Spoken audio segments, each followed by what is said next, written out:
Виктор Борисович Сэмбана, Сэмбана.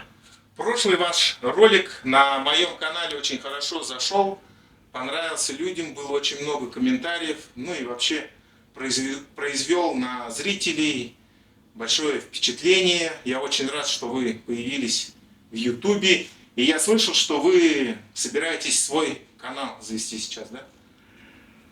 Ой, даже не знаю. И этот канал, так-то я занимался интернетом и там разными там, гаджетами и прочее, вот современными технологиями давным-давно, лет 20 или больше даже, да. Но и YouTube я заводил давно. Просто я забрасывал. Было время, даже я на блогах Гугла я заводил до 6-7 блогов заводил. Просто я не знал, чем заниматься. Потому что, почему не знал? Не то, что не знал. Я путался, блуждал. Потому что информационное пространство бурят, наш, монголов, информационное пространство монголов, оно настолько, так сказать, выражение такое есть, засижено.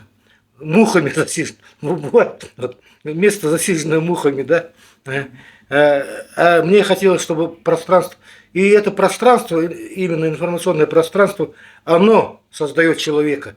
Оно создает его менталитет, его сознание, народ создает, его субъективный создает, да. А то пространство, которое существовало, оно не делает человека субъективным, самостоятельным, самодостаточным. И я с этой целью, я создавал много всего такого. И всегда, конечно, опыта не было никакого, и сейчас его нету. Всегда, конечно, терпел поражение, фиаско. Но это, если это можно так назвать. Ага. А потом я стал замечать, что довольно много людей стало смотреть, читать, изучать. И вот в очередной приезд в Монголию, я тут вижу, что не закрывает у нас. Я захожу на разные каналы не через VPN, как в России. А там же мы мучаемся.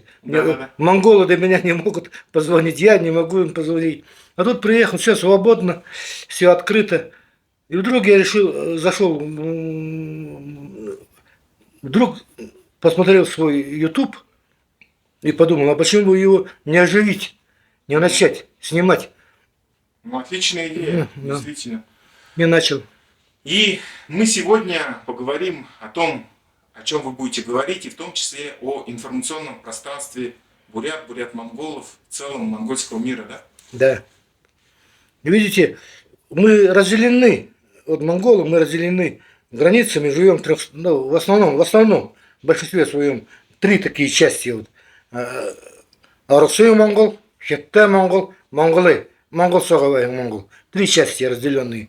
И называем себя, там называем бурятами, калмыками, там не знаю, как это в РВМ, во внутренней Монголии называют себя. А на самом деле мы все монголы. И, естественно, за много лет получились разные менталитеты. Вот это такого единого монгольского мира нету.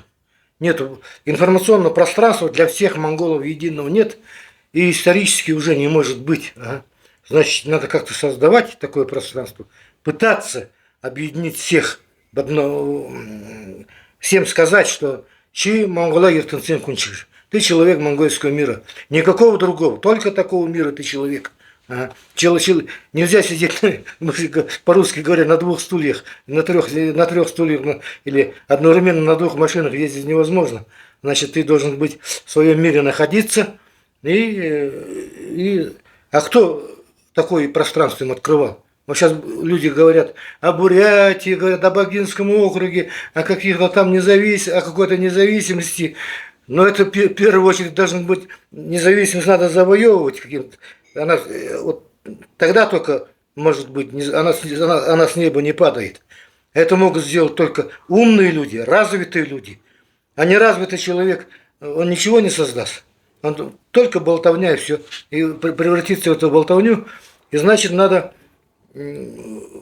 ощущающие то, что себя представителями монгольского мира, они должны создавать такое пространство, расширять его, работать, изучать много языков, общаться, контактировать. Хетте монголор, яхавега, надо наладить контакты. люди, живущие, скажем, в Монголии, скажем, те монголы России, которые сюда пришли, они должны общаться с потомками тех первой, второй, третьей волны эмиграции. Их же много здесь людей. Вот. Они все состоявшиеся люди. Все. Я не вижу несостоявшихся монголов, которые когда-то прибыли из России, да? Они все состоявшиеся. А как вот последняя волна иммиграции, они встречаются, не встречаются, вот я не знаю. А я знаком со многими людьми с той волны и с этой волны. И я вижу, что это совершенно разные люди. Угу. Совершенно разный менталитет у них, совершенно разные мысли. И тот менталитет, который создан у монголов в России, он совершенно, он какой-то, известно, из чего мы вышли, да, и какими мы должны быть. И человек, осознающий такой внутренний дискомфорт, должен, обязан сказать самому себе, что он получился, не монголом. Он должен, как ему войти в свой мир и как в ней организоваться и жить нормально. Значит, мы должны помочь этим людям. Те, кто владеет чем-то, что-то знают, да, мы должны об этом им рассказывать. И самое главное, эта тема должна быть непрерывной, она не должна прерываться. Мнодерного хилет, мартаторные, андоемых лежах выше, все должно двигаться в одном направлении, да, и охватывать это пространство.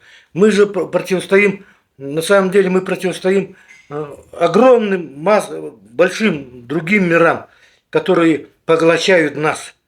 И у нас просто два выхода. Вы представьте, какие у нас могут быть выходы. Но я очень грубо скажу, либо через рот, либо через задницу. Да. Вот как вы хотите выйти? А? Значит, вы находитесь внутри монстра. И надо быть таким сильным человеком, таким крепким, мощным, да, чтобы там выжить и остаться, дождаться того момента, когда это монстра не будет, и еще идти дальше. Но с другой стороны, вы в этом монстре, некоторые из нас, конечно, стали очень крепкими, да, имеющие возможность показывать пример другим. Ну и значит, надо развивать это. Я не знаю, что будет с моим ютубом, смогу ли я развить этот канал, ничего нельзя заранее предсказать. Но я буду работать, потому что я всю жизнь работал над этой темой. Сейчас я вот задумал, у меня огромный большой проект. От Иргуне-Хун до Бурхан-Халдуна. Это такой большой проект, который, участие в котором,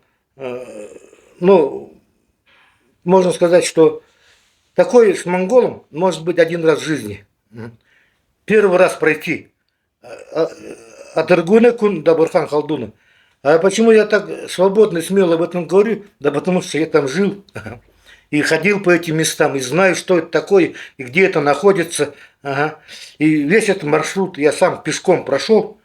И сейчас я поеду обратно в Россию, и опять поеду в Иргуне-Хун. Это находится в тайге, далеко, у слияния Аргуни с Амуром. Там когда-то Нияз и Нукут, там наши монголы жили. Там Железная гора, которую они расплавили. Сейчас там все олигархи России, кстати. Там Быстринский ГОК, драгоценные металлы добывают. Да. Не зря там все олигархи России находятся. Все, там были сначала, первыми были монголы. Потом они передвинулись, и стала для нас сакральная гора Бурхан-Халдун. Хотя вряд ли это... раз в мифах она осталась, утвердилась в истории, мы ничего не будем противодействовать этим мифам. Горы наши, Анон и Аргунь. Вот междуречье Анона и Аргуни, вот это и есть основное хранилище всей монгольской истории. Да? Кладезь монгольской истории. На российской стороне 300 лет русской истории, но русские не трогали, скажем, степь. Они трогали только сырьевые ресурсы, там где дальше. А манжуры, в Монголии манжурской 300 лет истории. Это же два почти одинаковых империи, возникшие вместе с распадом Монгольской империи и развалившиеся тоже почти в одно время, в 11 и 17 годах 20-го столетия. Это очень понятная, близкая история. Все это надо изучать, и этим надо заниматься. А я вижу, что наши монголы очень плохо знают историю. Живущие здесь монголы плохо знают историю. Вот тут вот мы находимся недалеко от остановки Андут. Ага. Вот там Хонхны, дом живой, памятник стоит Цоктасехану, певцу монгольской демократии. Первым. Люди не знают, кто он такой. Я как-то заблудился вечером, шел ночью. Монгольскую пару приятных людей остановил. И говорю, ты Цоктасехану уже харабдак же. Мыднувы, юнгачев говорил ордам харадвена. Я когда стал ему показывать гитару, все прочее, говорит, гитар техом бы, гитар техом третий. Вот вы видите, как... но это явно признак того, что люди не знают, что такое демократия. Вообще, что такое наша история полностью. Если не знают человека, который жил недавно и воспевал эту демократию и мирную демократическую республику, то откуда им они будут знать, что там было дальше, за 1000 лет назад. Вот некоторые люди вот не знают, Сухобатыр Талаведа Яват, спросите у человека, кто справа и слева Чингисхана находится, да? Чингисхана, слава богу, они что знают, да? Они вам не скажут. Или там на улице возле, в районе Муиса там, да? Или Монгольского университета спросите, вот этот памятник Базарин Шериндебу стоит, да? И на Хэмбыжи, а? Хилукуй не скажут. Понимаете? Вот так, если люди не знают, кому поставлены памятники сегодня, то откуда им знать, какая история там была? Какой-то узкий круг людей, конечно, занимается историей, да, и, возможно, они что-то знают, а ведь эту историю должны знать все. Мы должны быть воспитаны на этой истории. Эта история, вот это именно история делает человека субъектным, который, если у нас было большинство нашего народа были субъектными, да, или была бы какое-то субъектное ядро, то вряд ли какая-нибудь трагедия с нами случилась бы. То вот такая, наподобие той, которая вот сейчас случилась, из-за которой люди мигрируют, да, и мы были бы совсем другими людьми. Но у нас этого нет, к сожалению. Это большая трагедия. И вот ради того, чтобы в нашем народе появилось какое-то субъектное ядро, все люди, которые владеют пером, гаджетами, словом, да, они все должны работать ради этой цели. Ну и вот я с этой целью и создал YouTube канал. Не знаю, что получится. Ну и, конечно, прошу подписываться, но там смотреть, слушать. Я буду там выступать постоянно. Да. Айглай Виктор Борисович, я всех призываю также подписываться, и на самом деле к вам интерес очень большой у зрителей, много было комментариев, и думаю, много людей действительно подпишутся, и я думаю, мы с вами еще на моем канале тоже будем записывать другие видео. Хорошо. Хорошо. Все. Спасибо. Айртай.